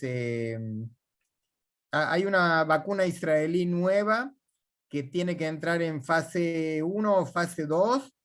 Y yo sé que hay un acuerdo entre el embajador argentino, Urribarre, creo que es el apellido, con el Relaciones Exteriores de Israel, que van a traer para hacer los estudios acá, y Argentina va a ser una de las primeras beneficiadas. Pero bueno, tenemos que tirar manotazos para todos lados, porque como te decía, hay tres opciones. La primera es vacunar, la segunda es vacunar, y la tercera es vacunar. Cuando nosotros tengamos 2/3 de la población vacunada, un 60%, un 70%, vamos a estar muchísimo más tranquilos. Sí, el tema es que acá nunca empiezan por la prevención y promoción de la salud, empiezan por el final y después van al principio, cuando ya ven que ya están hasta el cuello. Esa es la realidad de acá de la Argentina. Las vacunas no van a donde tienen que ir siempre. Por otro lado, sí, ya lo sabemos, es cierto lo que vos decís. Sí, yo vacuno, por eso digo. Yo trabajé muchos años con Sokolinsky y veía todos, llegaban todas las notificaciones y se veía por qué las vacunas se iban implementando de la forma que se iban implementando. En fin, siempre es una cuestión política y monetaria. Por otro lado, bueno, cuando hay personas que se tienen, por ejemplo, cuando el PAN se tiene que hacer por ejemplo, una extracción del vaso, ¿sí? En ese caso, por ejemplo, dan doble dosis de hepatitis B, en ese caso. Por eso decía yo de la doble dosis. En todo caso, a ver si responden a la vacunación o volver a vacunar, a revacunar. Sí, pero tenés que darle algo diferente, Sí, por eso porque sí, ahí por eso no, lo no separo. importa tanto, Adriana, ¿no es cierto? Sí, No importa tanto la cantidad que le das. Si vos con una vacuna, con una dosis determinada, que eso determina la sí, fábrica, con esa dosis determinada, vos no generás la producción de anticuerpos, aunque vos multipliques la dosis, lo más probable es que no se genere producción de anticuerpos. Tenés que buscar una forma alternativa. Es lo que... ¿Vos sos médica, Adriana? no, yo soy licenciada en enfermería. Enfermera, perfecto, no importa. Escúchame, si vos le estás dando a alguien para una infección en la garganta un antibiótico X, sin darle nombre, y durante 3 días el paciente toma el antibiótico y no responde al antibiótico, tenés que cambiar de antibiótico, ¿no es cierto? Esto es Sí, algo similar. cierto. Entonces, si no hay respuesta del sistema inmunológico, hay que buscar por otro lado. A veces los caminos no son, digamos, qué sé yo. Ahí hay una pregunta. Quienes tuvimos el virus podemos volver a contagiarnos nuevamente. Esa me parece que me la mandan de México. Bueno, la respuesta es, como todas las enfermedades virales, porque esta es una enfermedad viral, como el sarampión, la varicela, la paperas, en general, quedamos inmunizados para toda la vida. Pero hay algunos casos raros en los cuales algunos que han tenido sarampión cuando eran chiquitos, después vuelven a tener sarampión de grande. Sin embargo, si lo tienen por segunda vez, es muchísimo más leve. Acá lo más importante es que no se nos muera la gente. Entonces, esa es la idea de la vacuna, que las enfermedades sean lo menos tórpidas posibles, y esa es la importancia que tienen las vacunas. Si se van a contagiar, bueno, que se contagien, pero que realmente sea como una gripe y no que sea como este tigre terrible que se está comiendo un montón de gente. ¿Mm? ¿Otras preguntas?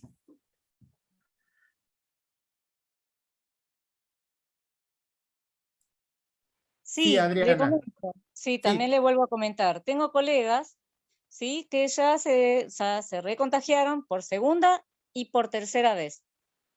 Y la última vez de una de ellas, que fue la segunda vez, perdón, la tercera vez, ya fue con internación. Si bien está bien ella, pero tuvo una internación. Bueno, habría que ver, mira, cada caso es un mundo. Habría que ver si realmente se recuperó de la primera vez o de la segunda vez. Vos sabés, gente que pasan 15 días, se sienten mejor, dejan de tener fiebre, etcétera, pero siguen teniendo el virus en el organismo. Entonces, cada caso hay que, digamos, hay que estudiarlo realmente y ver cuál es la causa de eso. Hay un periodista en Buenos Aires que estuvo internado, etcétera, era periodista deportivo y ahora se contagió de nuevo. Y él no entiende, y bueno, que quizás no se le haya ido el virus del organismo. No se olviden que el virus entra en el aparato circulatorio y llega a todos lados. El virus se puede acantonar en el riñón o en el hígado y aparecer más tarde también. Fíjense lo que pasa, por ejemplo, con otra familia de virus, que son los herpes, que muchas veces el herpes da sintomatología, después desaparece y aparece después de 4 o 5 años. Entonces, es un mundo, vos sabés que en medicina generalmente 1 más 1 no es 2. Entonces, hay que encontrar el camino, la vuelta. Susi, no sé, ¿hay más preguntas? ¿Alguien más quiere hacer alguna pregunta?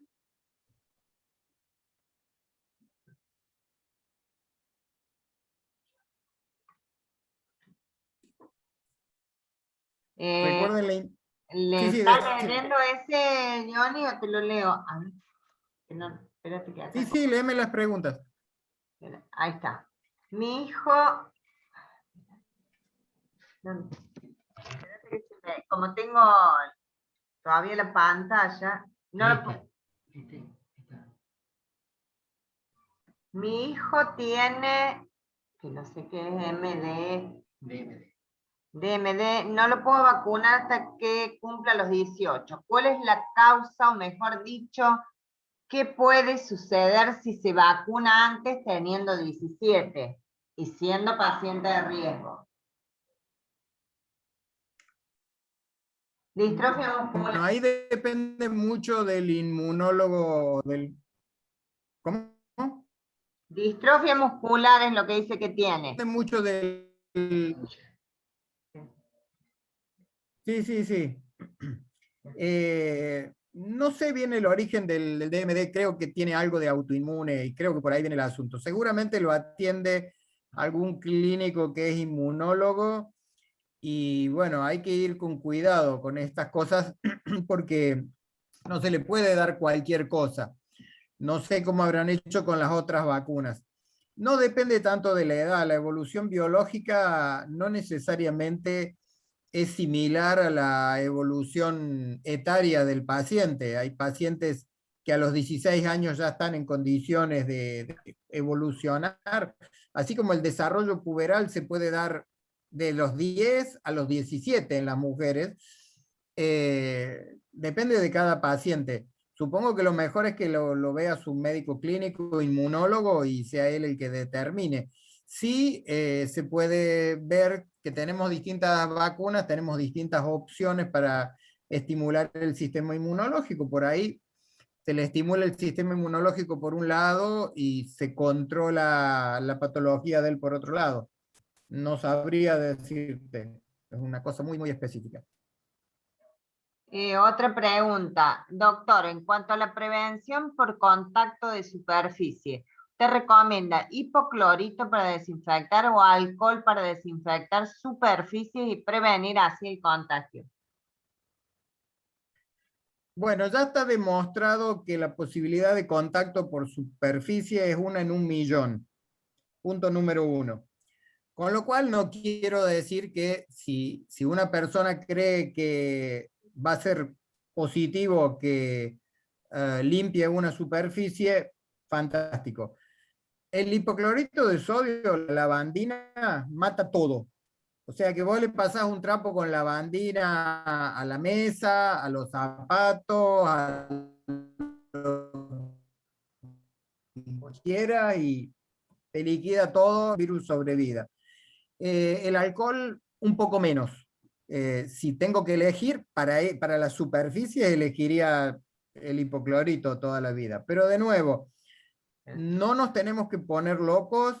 Al principio de la pandemia no sabíamos cómo venía la mano y todo el mundo se puso a hacer experimentos en cartón, en metal, en plástico, en goma, en madera, etcétera. El hecho de que recuerden que cuando nosotros hacemos, tanto cuando hacemos un PCR como muchas de las detecciones, nosotros estamos detectando la hebra del ARN o estamos detectando una proteína. Lástima que no pudo venir Mario hoy porque él iba a explicar los distintos tipos de detecciones que hay, etc. Nosotros no necesariamente detectamos un virus activo. El virus puede estar presente y estar muerto, pero no igual que, por ejemplo, se detectó virus en una cloaca.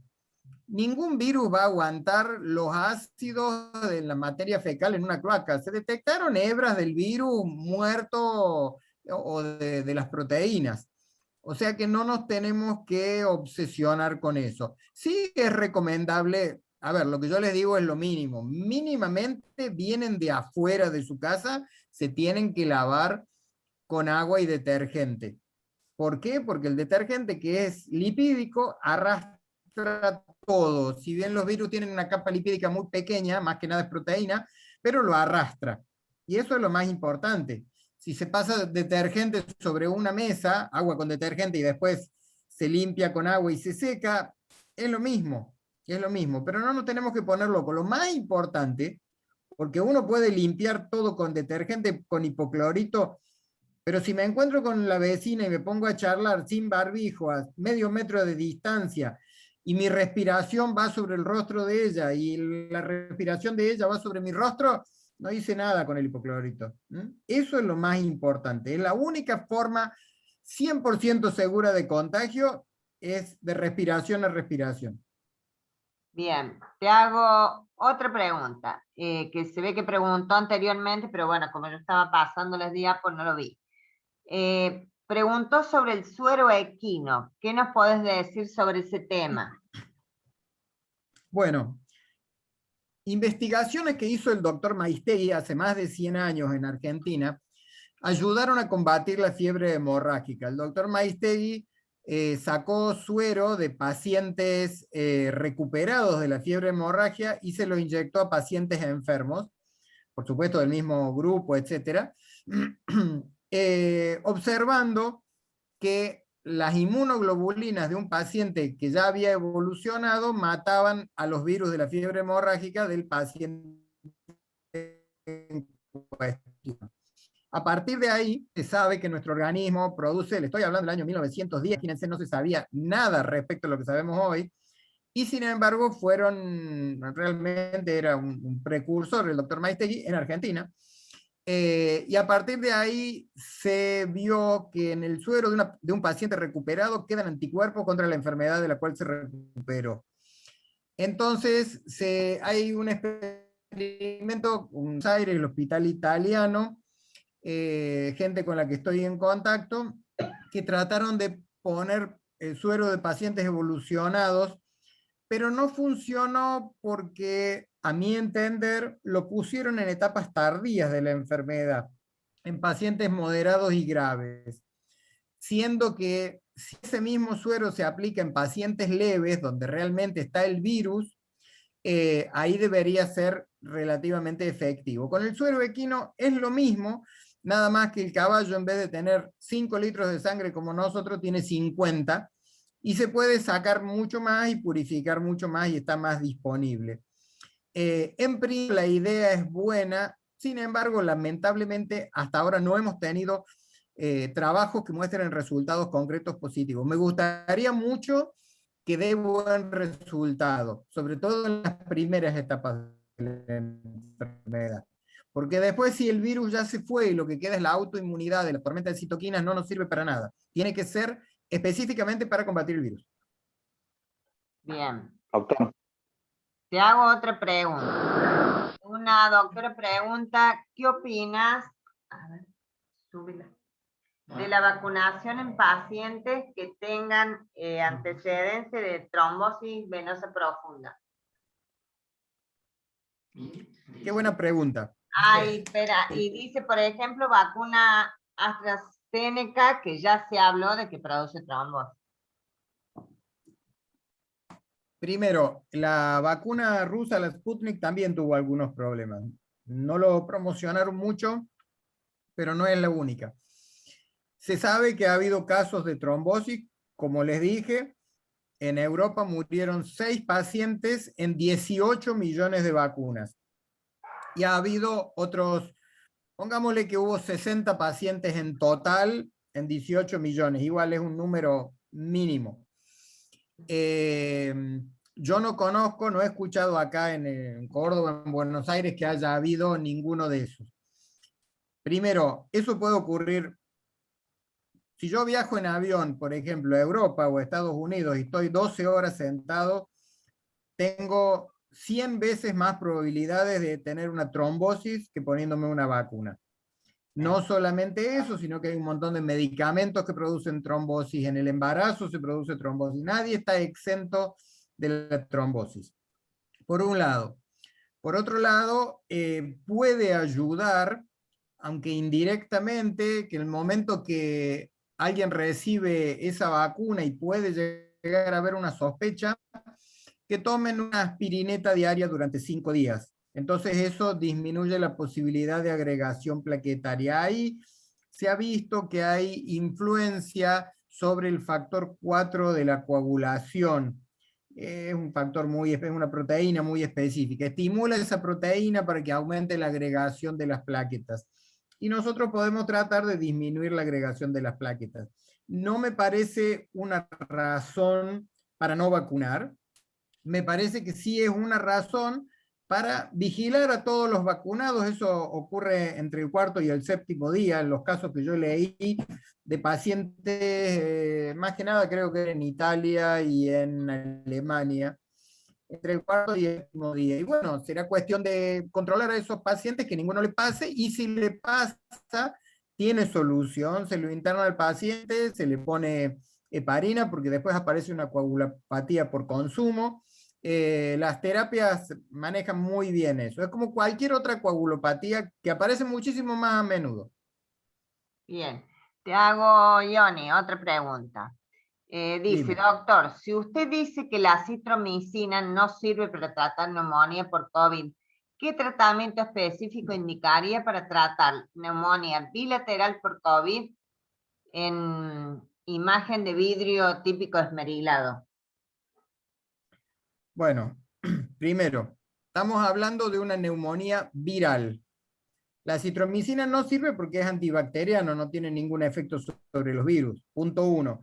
Punto 2, la citromicina, desde el punto de vista farmacocinético, no llega al pulmón. Llega excelentemente a la vía respiratoria superior, pero no a la inferior. Siguiendo con el razonamiento, si hay una neumonía bilateral por COVID, ahí lo que hay que averiguar es, primero que nada, si el virus está presente. Hay que hacer dímero D, hay que hacer PCR, hay que hacer ferritina, y hay que ver la PO2 cómo está, que se da muchas veces. Si hay presencia del virus, el remdesivir es la droga de elección de acuerdo a lo que tenemos hoy como antiviral. Si el virus apareció, hay que darle corticoides. De nuevo, las terapias tienen protocolos muy claros al respecto, pero hay que darle corticoides en altas dosis porque es una inflamación que prácticamente no tiene el tema de las prostaglandinas, sino que la inflamación se produce por las citoquinas que están circulando. Es la solución que en este momento podemos manejar. Esta otra sustancia que les dije, el OxoCD, no recuerdo el nombre exactamente, que se probó en el Hospital Ígilo, esa sustancia anduvo muy bien en ese tipo de pacientes, pero todavía no está disponible en el mercado, recién está en etapas de prueba. Eso sería fantástico para estos pacientes que son pacientes graves, y bueno, tenemos que hacer lo posible para desinflamar, pero al no ser prostaglandinas, la única posibilidad que nos queda es corticoides potentes, dexametasona, betametasona y en altas dosis. Perfecto. Otra pregunta. Doctor Montes dice, escuché información sobre una cepa Buenos Aires que está en estudio por el CONICET, pero no se está comunicando nada sobre esto. ¿Vos sabés algo? No, la verdad yo no escuché nada de eso. Puede haber, digamos, no hay una nacionalidad de las cepas. Eso, quería que pusieras la foto de cuando tenía el pelo más oscuro. No conozco ningún tema de cepa Buenos Aires, pero no me llamaría para nada la atención. Tenemos 2,5 millones, de los cuales 2/3 son del AMBA, de Provincia de Buenos Aires y Ciudad de Buenos Aires. Y en esa cantidad de contagiados no sería extraño que aparezca una cepa nueva. Habría que ver si aparece, si es virulenta y hasta dónde, y si responde a las vacunas. Pero como les dije, muy importante, 3 cosas. Primero que nada, vacunar. Segundo que nada, vacunar. Tercero, vacunar. Perfecto. Te hago otra consulta. Juan Carlos pregunta, ¿si conoce el índice de contagio entre recolectores de basura, ya que estos están en contacto con todo tipo de elementos? Los recolectores de basura tienen otro tipo de enfermedades, tienen algunos contagios por algunas bacterias muy específicas y algunos honguitos, no voy a entrar ahora porque no corresponde, pero no de las virosis, y menos de esta. La forma de contagio de esta virosis es de vía respiratoria de un paciente a vía respiratoria del otro. O sea, si hablamos en la cara del otro, lo vamos a contagiar. Yo puedo estornudar sobre la basura, toser sobre la basura. El virus fuera del organismo vive menos de 5 minutos. El virus vivo, por supuesto. Sí. Perfecto. Hilda dice, que el ente regulador sanitario de Brasil negó la importación a ese país de la Sputnik V por considerar que aún hay incertidumbre sobre su seguridad y eficacia de inmunización contra la COVID-19. Sí, es cierto, yo lo leí también y ellos dijeron que el ANMAT había sido muy blando en aceptar cuando todavía todas las fase 1, 2 y 3 no estaban completas. Por un lado, tienen razón. Por otro lado, también es cierto que si no aceptábamos la Sputnik, no teníamos absolutamente nada y había que empezar a vacunar de alguna forma. Tenemos lo malo contra lo peor. Entonces, bueno, fue un riesgo que Salud de la Nación decidió tomar. Afortunadamente le salió bien, podía haber salido mal, afortunadamente le salió bien. Y la Sputnik, en realidad, como les digo, es un tema de cómo se hacen las cosas. Los rusos hacen todo el trabajo, no le cuentan nada a nadie, tienen miedo que les copien o no sé, y lo presentan al final. Pero resulta que ya desde el año, no sé, 1920, que ha ido evolucionando el tema, que cualquier medicamento, y eso incluye las vacunas, tiene que seguir protocolos y tiene que seguir una serie de pasos para cuando lo fabrican, ¿no? No podemos entrar en el mercado y porque a mí se me ocurre, es como todo, había uno al principio, no sé si se acuerdan que estaban con el hidróxido de cloro, no sé qué, mataron un nene en Mendoza que más que a la cárcel tendría que ir un pelotón de fusilamiento, yo creo. Terrible las cosas que se hacen, simplemente porque les pintó que había que usar tal cosa. No es así, no es así. La medicación debe ser probada in vitro, in vivo, en 5 especies animales, fase 1, fase 2, fase 3, y después la podemos dar. Si no, ¿qué estamos haciendo? Estamos corriendo un riesgo demasiado grande. Eso está bien para el siglo XIV, para el siglo XV, pero hemos evolucionado desde entonces. A ver, Adriana, querías hacer una pregunta. Hola nuevamente. Yo Hola, con Adrián. respecto, sí, con respecto a la pregunta que hice hace un rato sobre las TBP, yo hablaba de las personas que que ya tuvieron antecedentes de TBP. El tema es, usted decía de las aspirinetas. Las ¿De las aspirinetas, qué? ¿cuándo? Usted hablaba de las aspirinetas, ¿sí? De tomar una Sí, aspirineta previa, o sí. mejor dicho, a partir del momento de la vacunación, usted dice en adelante estos días posteriores, ¿o en qué momento? Bueno, yo dije que es una posibilidad, no necesariamente lo tiene que hacer todo el mundo. Vos calculás que se deben haber No, no, puesto más de 500.000 dosis y no, sí, sí, pero yo hablo específicamente de las personas con antecedentes de TBP, no con... mirá, Adriana, es como una chica que tiene antecedentes de TBP y empieza a tomar anticonceptivo por primera vez. Es algo que tiene que controlar, ¿no es Sí, porque va cierto? conociendo, sí. Claro, vos sabés que el riesgo está, en mi opinión, es mínimo el riesgo, como se ha visto, la cantidad de gente que se vacunó y la cantidad de pacientes que les pasó, realmente es mínimo, Sí, pero en el caso de las aspirinetas se ha visto que la trombosis aparece entre el día 4 y el día 7, entonces ajá, puede tomar una aspirineta todas las mañanas o todas las noches, durante 7 días, 10 días, una sí, aspirineta, o sea, estamos hablando de 100 miligramos de aspirina. Más claro, que eso, sí, cuando mucho son 325 miligramos al día, no más de eso, eso. porque si no el efecto antiagregante plaquetario se vuelve a la inversa, se vuelve a ser agregante plaquetario, Sí, porque en vez sí, de bloquear el tromboxano, bloquea la prostaciclina. claro. Otra pregunta más relacionada también con vacunas, Sí, relacionada con el tema COVID. Por ejemplo, porque muchos no quieren dar, pero yo supongo que también, bueno, ayudaría a, bueno, digamos, a aumentar la inmunidad. La aplicación previa, ¿sí? Sacando el tema de antigripal que todos los años se coloca, también de las antineumocóxicas, como ser, por ejemplo, la Pneumo 23 o la Prevenar. ¿Usted qué opina? Para ayudar a aumentar la efectividad también de la vacuna COVID o disminuir los casos de COVID. Mira, la única vacuna que tengo constancia que aumenta la inmunidad general, porque acordate que cada cosa es inmunidad particular.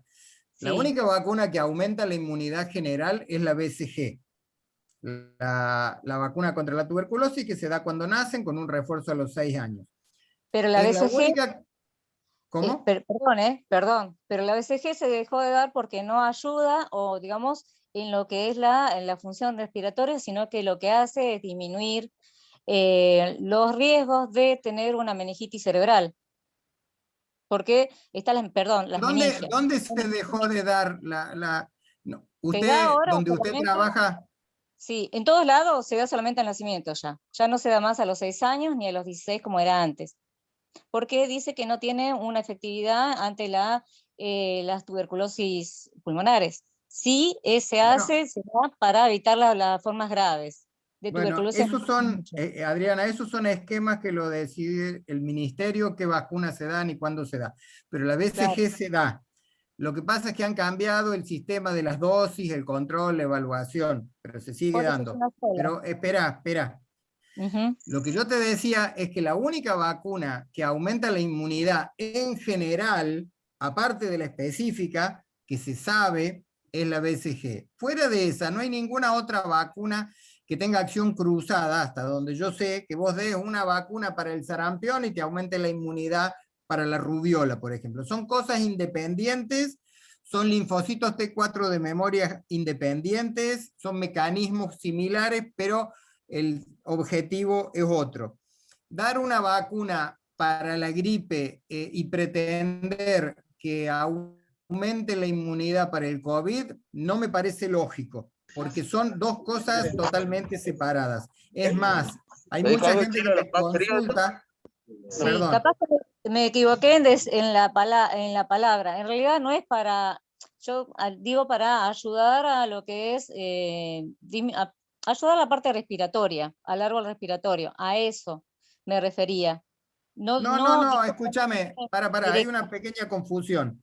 Una Sí, vacuna que vos das es sí, específica para un germen sí, determinado. tal Si cual. si vos das una vacuna para la gripe, es específica para ese germen de gripe. No es que ayuda al árbol respiratorio, sino que el sistema inmunológico se va a activar contra ese germen de gripe. Eso Sí, por un lado. Por otro lado, mucha gente me consultó y me dice, me tengo que poner la vacuna estacional para la gripe. ¿Me la puedo poner junto con la vacuna para el COVID?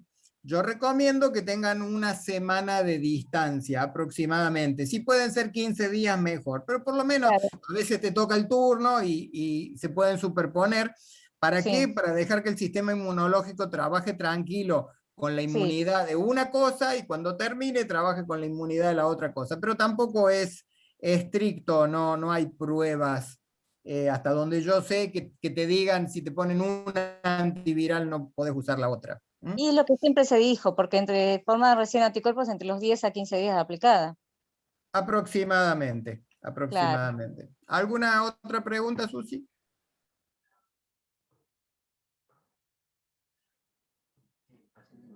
Mi paciente, a ver, anticoagulado, suspenden el medicamento el día de la aplicación, retoman el tratamiento 2 horas después de la aplicación de la vacuna por indicación del hematólogo. Eso comenta Inés Segovia. Bueno, la verdad que no lo había escuchado. Mira, no sé quién hizo la pregunta. En general, los hematólogos son muy cuidadosos. La cantidad, te dan la cantidad exacta. A veces es medio comprimido, un cuarto, un octavo de comprimido, cada tantas horas, entre tal hora, porque tienen que mantener un rango determinado de anticoagulante en sangre. A mí me resulta un poco extraño porque si dejan de darle el anticoagulante, si es que realmente necesita el anticoagulante, el RIN se te va al diablo. Entonces, pero si el hematólogo lo dijo, yo no me voy a meter donde no me corresponde. De todas formas, me resulta extraño porque cuando vos tenés un paciente que puede hacer coagulaciones intravasculares, es un tema delicado, sobre todo si es un paciente arrítmico que te puede tirar un coágulo, vos se lo suspendés 24 horas o 12 horas y el paciente te hace un ACV isquémico o se te tapa una coronaria. Pero bueno, yo no sé el hematólogo cuál es su criterio, no puedo discutir. Son criterios. A ver, Silvia dice, los pacientes que ingieren corticoides de manera crónica, como por ejemplo el deflazacor, en cierta manera, ¿los protege en caso de COVID? Y me refiero a la inflamación.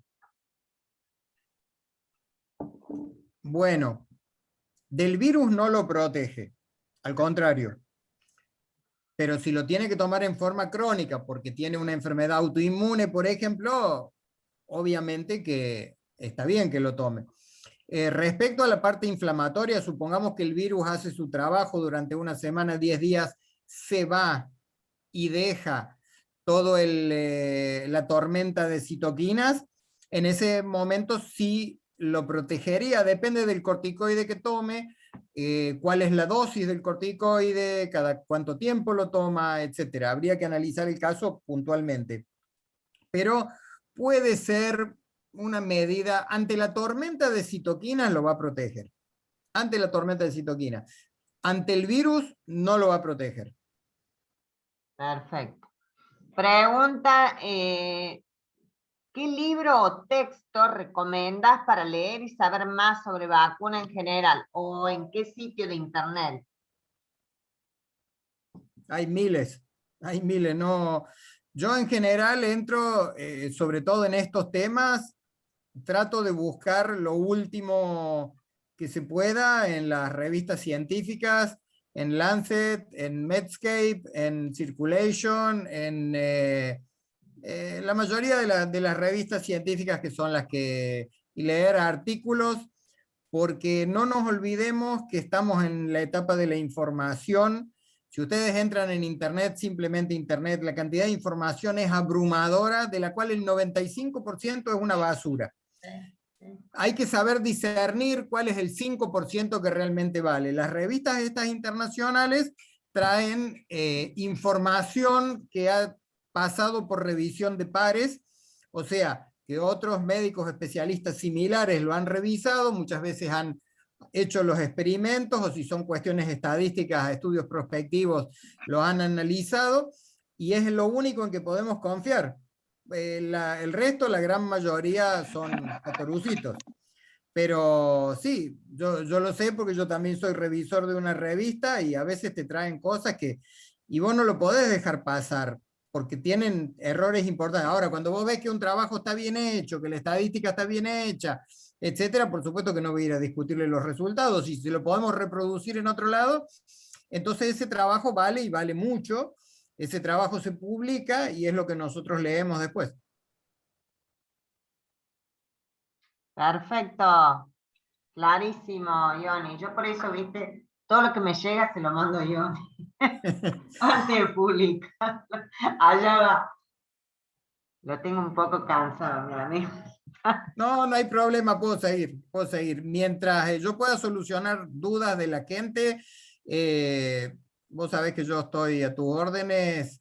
Estamos muy limitados con el tema de que no hay cosas presenciales, no hay congresos, hay pocas reuniones científicas, todo lo tenemos que hacer por esta vía, pero es importante que más o menos podamos unificar criterios para proteger a nuestros pacientes, ¿no? Que en definitiva, para eso estudiamos.